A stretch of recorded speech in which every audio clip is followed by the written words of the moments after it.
今天这台阿姆斯壮空调风扇转动正常，但是不制冷。检测电流显示压缩机并没有运转。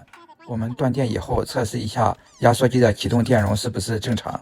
经过检测，压缩机的启动电容为0，风机的启动电容数值是正常的，所以我们需要更换一个新的电容。